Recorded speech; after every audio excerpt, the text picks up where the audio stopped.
Hi കൂട്ടുകാരെ, കടുത്ത വേനൽ വരാൻ പോവുകയാണ്. നല്ല തണുപ്പ് തരുന്ന ഒരു ജ്യൂസ് ആയിക്കോട്ടെ. ജ്യൂസ് പരിചയപ്പെടുത്തുകയാണ്. മുന്തിരി ജ്യൂസ്. അതിനായിട്ട് ഞാൻ ചെറുമുന്തിരിയാണ് വാങ്ങിയിട്ടുള്ളത്. ഇതിന് കുരുവില്ല. ഇത് നല്ല പോലെ 10 മിനിറ്റോളം വെള്ളത്തിലിട്ട് കഴുകിയെടുത്തിട്ടുണ്ട്. വെള്ളത്തിൽ മഞ്ഞപ്പൊടിയും ഉപ്പും ചേർത്താണ് ഇട്ട് വെച്ചത്. ഇതിൻ്റെ കീടനാശിനിയൊക്കെ പോകാൻ വേണ്ടിയിട്ടാണ് കഴുകിയെടുത്ത് വൃത്തിയാക്കി വെച്ചിട്ടുണ്ട്. ഇത് നമുക്ക് ജ്യൂസാക്കി എടുക്കാം. കുറവ് പരിഹരിക്കാനും മൂത്രച്ചൂട് വരാതിരിക്കാനും ശരീരത്തിന് തണുപ്പേകാനും ഉത്തമമാണ് ഈ ജ്യൂസ്. ഇതിന് തണുപ്പ് കൂടുതലുള്ളത് കൊണ്ട് തന്നെ ആസ്മ, ശ്വാസമുട്ടലുള്ള രോഗികൾ, ഇതിൽ ധാരാളം മധുരം ചേർക്കുന്നത് കൊണ്ട് പ്രമേഹ രോഗികൾ, ഇവർക്ക് ഇത് ഒഴിവാക്കുന്നതാണ് നല്ലത്. കുട്ടികൾക്ക് ഇത് കൊടുത്താൽ വളരെ നല്ലതാണ്. ഈ അസുഖങ്ങളൊന്നും ഇല്ലാത്തവർക്കും ഇത് കുടിക്കുന്നത് നല്ലതാണ്. എങ്ങനെയാണ് ഉണ്ടാക്കുന്നത് എന്ന് പരിചയപ്പെടുത്താം. ജ്യൂസ് ഉണ്ടാക്കുന്നതിനായിട്ട് എൻ്റെ മിക്സിയുടെ വലിയ ജാറാണ് എടുത്തിട്ടുള്ളത്. അതിലേക്ക് 1/2 കപ്പ് പഞ്ചസാരയാണ് ചേർത്ത് കൊടുത്തിട്ടുള്ളത്. ഒരു കുഞ്ഞു കഷ്ണം ഇഞ്ചിയാണ് ചേർത്ത് കൊടുത്തിട്ടുള്ളത്. വളരെ ചെറിയ കഷ്ണം ഇഞ്ചിയാണ് ചേർത്ത് കൊടുത്തിട്ടുള്ളത്. ഒരു 3 ഏലക്കായ കൂടി ഇട്ട് കൊടുത്തിട്ടുണ്ട്. ഇതിലേക്ക് ഞാൻ കുറച്ച് മല്ലിയില കൂടി ചേർത്ത് കൊടുക്കുന്നുണ്ട്. നല്ലൊരു ഫ്ലേവർ ആയിരിക്കും. കൂടെ തന്നെ ഒരു 1/2 നാരങ്ങ, ചെറുനാരങ്ങ, പകുതി നാരങ്ങ പിഴിഞ്ഞ് ചേർത്തിട്ടുണ്ട്. ഇനി നമ്മുടെ മുന്തിരി ഇട്ട് കൊടുക്കാം. ഒരു 1/2 കിലോ മുന്തിരിയാണ് എടുത്തിട്ടുള്ളത്. അതും കൂടി ഇട്ട് കൊടുത്ത ശേഷം ഇതൊന്ന് അടിച്ചെടുക്കാം.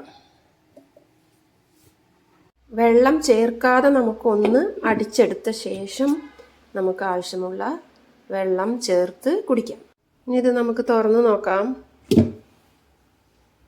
വെള്ളം ചേർക്കാതിരിക്കുന്നത് എല്ലാം നല്ല പോലെ അരയാൻ വേണ്ടിയാണ്. മുന്തിരിയുടെ തോലും ഏലക്കായും പഞ്ചസാരയും ഇഞ്ചിയും ഒക്കെ, അതുപോലെ തന്നെ ആ ഇലയും മല്ലിയിലയും ഒക്കെ നല്ല പോലെ അരഞ്ഞു വരാൻ വേണ്ടിയാണ്. അപ്പം നല്ലൊരു പരുവായിട്ടുണ്ട്.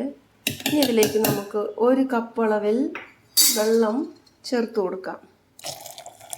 വീണ്ടും ഒന്നും കൂടി ഒന്ന് അടിച്ചെടുക്കാം.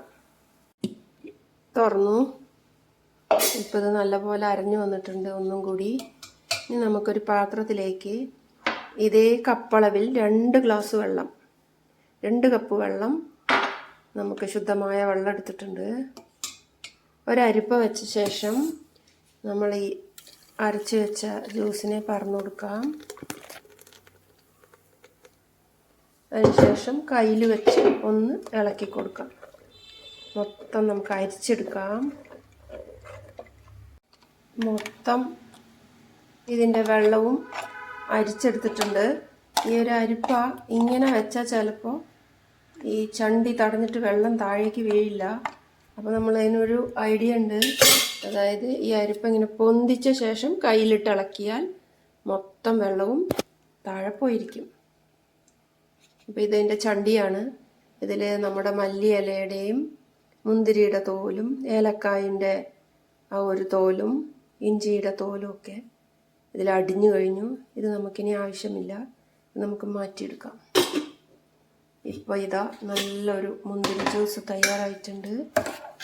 ഇനി ഇത് നമുക്ക് ഒരു ഗ്ലാസ്സിലേക്ക് മാറ്റാം. കുട്ടികൾക്കൊക്കെ നല്ല ഇഷ്ടമാവും.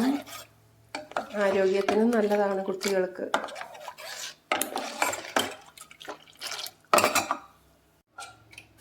നമ്മൾ വീട്ടിൽ ഒഴിവ് ദിവസങ്ങളിലൊക്കെ ഇത് ഗസ്റ്റുകൾ വരുമ്പോൾ മാത്രമാണ് ഉണ്ടാക്കാറ്.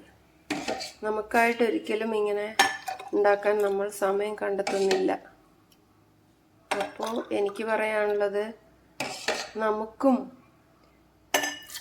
ഒഴിവ് ദിവസങ്ങളിൽ ഇതുപോലെ ജ്യൂസൊക്കെ ഉണ്ടാക്കി ഒന്ന് കുടിക്കുന്നത് ഒരു ഉണർവാണ്. ഇപ്പോൾ ഏകദേശം 4 ഗ്ലാസ് ജ്യൂസാണ് ഉള്ളത്. ഗസ്റ്റുകൾക്കൊക്കെ നല്ലപോലെ ഇഷ്ടപ്പെടും. കാരണം അവർ വെയിലത്തുനിന്നാണ് ഇനി വേനൽക്കാലത്ത് വരാൻ പോകുന്നത് നമ്മുടെ വീടുകളിൽ. അപ്പോൾ അവർക്ക് നല്ല ഇഷ്ടമുണ്ടാകും. നല്ലൊരു രുചിയാണ് ഇതിന്. സ്ട്രോ കൂടി ഇട്ട ശേഷം ഉപയോഗിക്കാം. ഇത് വലിയ ഗ്ലാസ്സാണ്.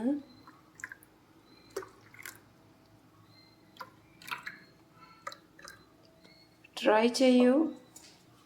ഇഷ്ടപ്പെട്ടാൽ ലൈക്ക് ചെയ്യൂ, ഷെയർ ചെയ്യൂ, കമൻറ്റ് ചെയ്യൂ, സബ്സ്ക്രൈബ് ചെയ്യൂ ചാനൽ.